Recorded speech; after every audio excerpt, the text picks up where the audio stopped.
a mother's tear wailing for her Isaac. God in his fury will avenge, in his mercy redeem. And Jacob will wrestle with man and God, and Israel will rise over Edom and Arabia. His foot on their neck, kings and rulers, between the 3 seas and 2 rivers. Egypt the foundation, and Assyria the roof. David's kingdom will be established in blood, and the entire nation will be saying as one, Amen, Amen. Shalom Yerevetai. Welcome back, ladies and gentlemen. Today we're going to talk about Avraham Stern. Avraham is quite a controversial figure, so I will be a bit careful how I frame myself. A way to understand Avraham is that people don't actually look at him from an objective lens. They usually have a reason to view him in a certain way. Either it is his ideology, his alliances, or even his death. Everything is controversial in some way, and everybody has a way to look at it. But today we're going to look at it from an objective way, what actually he believed in and what actually happened. This might rustle some jimmies, but I do beg of you to be patient and watch the whole thing before you judge. To understand Stern, it's actually quite important to talk about his youth, because Stern from a very young age had to be an adult. Avraham Stern is born December 23rd, 1907 and died February 12th, 1942. He's born in the Russian Empire, in a Polish town called Suwałki. When the events of World War I caught up to this village, he had to flee further into Russia, and at the age of 13 he was separated from his mother. He ended up in St. Petersburg during the worst part of the revolution, seeing the revolution for himself, before he decided to go back to Poland. And from Poland he decided to actually emigrate to Palestine. And in Palestine he worked for Haganah, which is a Zionist paramilitary organization. Now these events in his life actually had a massive impact on Stern. Stern's personality is one of a revolutionary. He's a bit of a fanatic, a romantic, quite an individual to his own extent.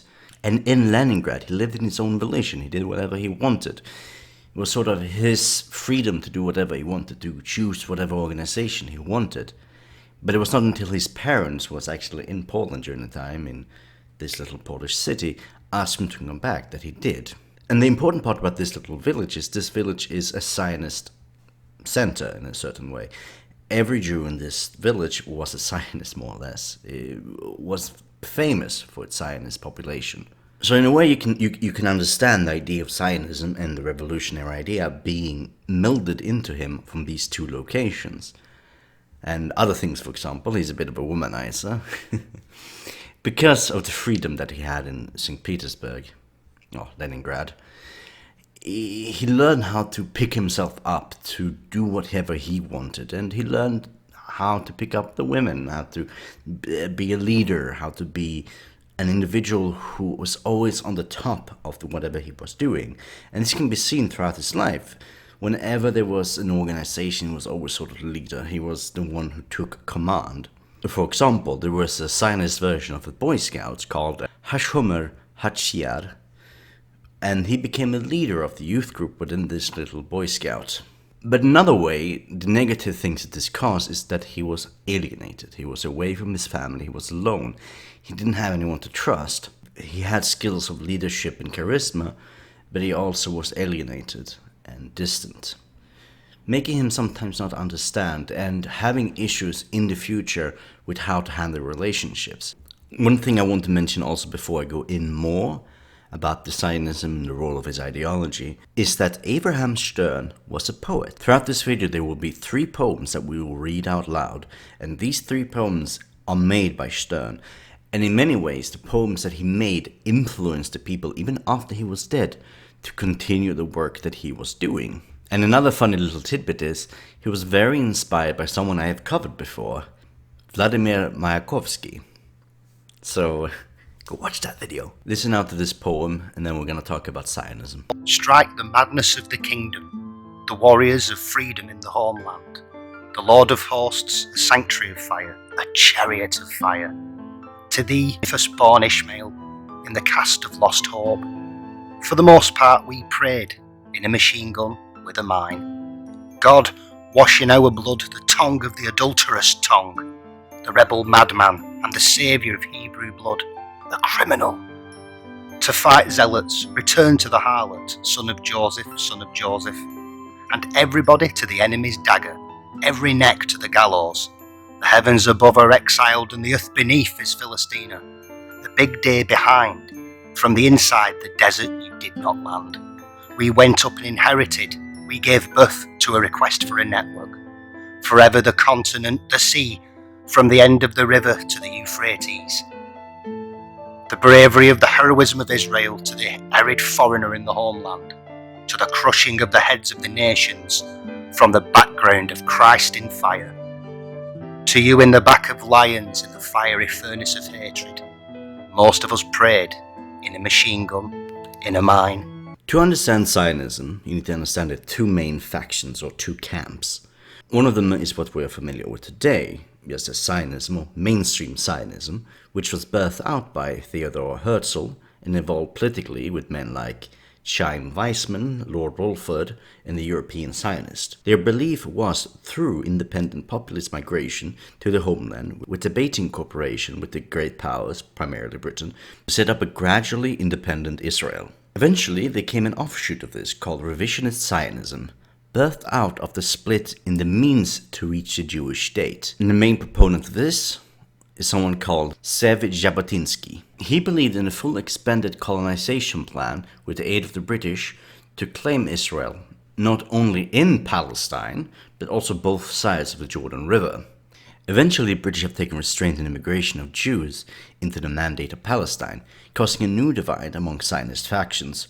Although all factions opposed the new policy of the British, one group saw the Anglo control of the region as diametrically opposed to the formation of the Jewish state.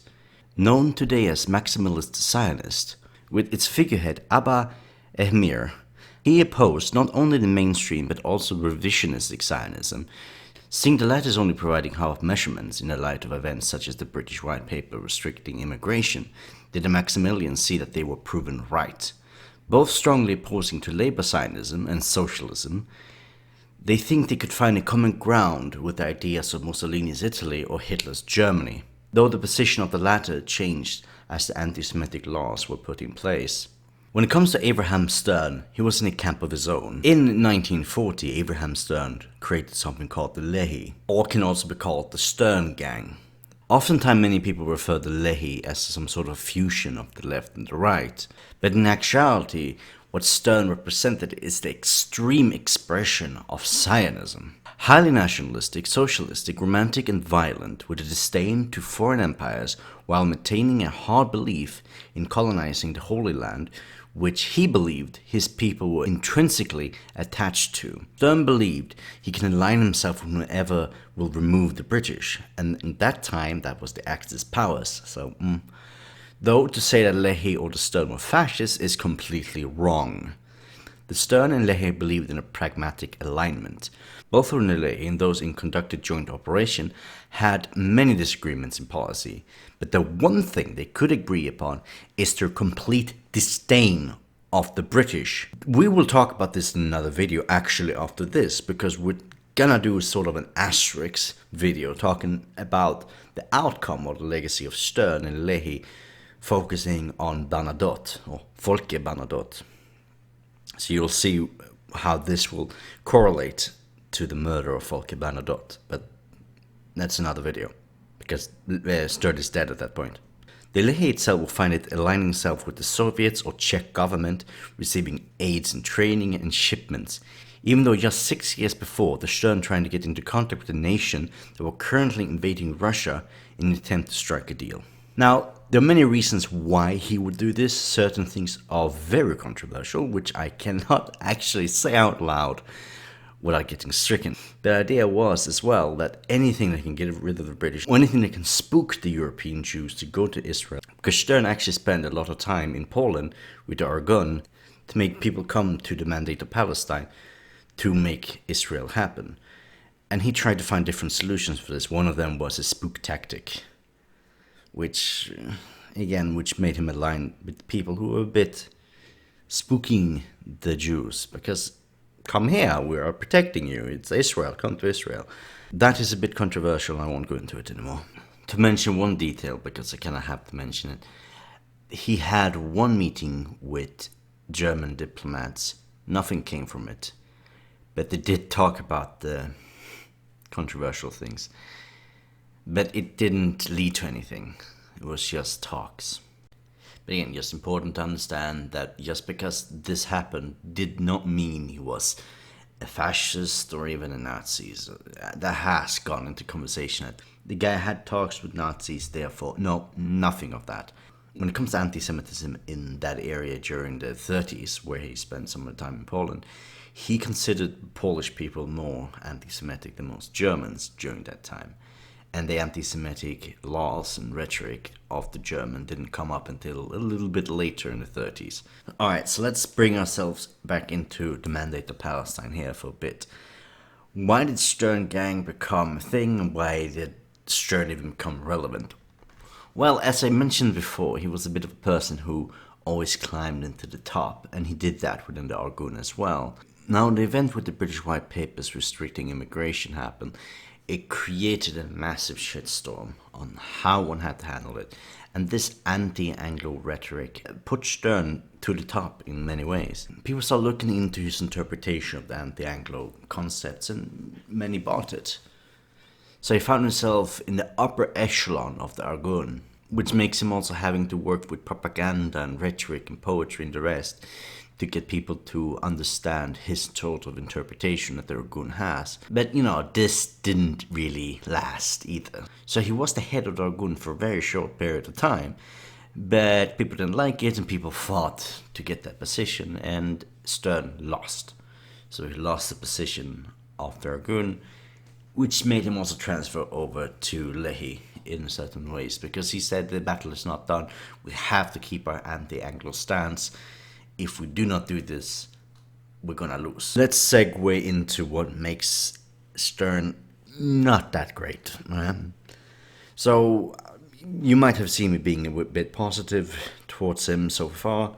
In a sense, yes, but it's also important to remember in the last 2 years of his life, well, not counting the other, whatever you want to talk about that happened earlier, but in particular the last 2 years of his life, it was terrorism that he did. And the way to understand this is how Lehi worked.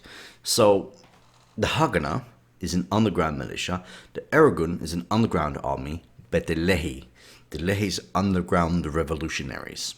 They did not have the manpower, they did not have the arms to do what the other two did, but they have the zealots, and the zealots willing to do attacks on smaller targets, but important targets. And what usually revolutionary does really well is they do symbolic attacks, and this is exactly what the Lehi did. All of the attacks was in the political idea and the political motivation of creating Israel. It was all political. And this strategy of terror was influenced by the anarchists and syndicalists of Eastern Europe, and this would ultimately paint Lehi as a terrorist cell.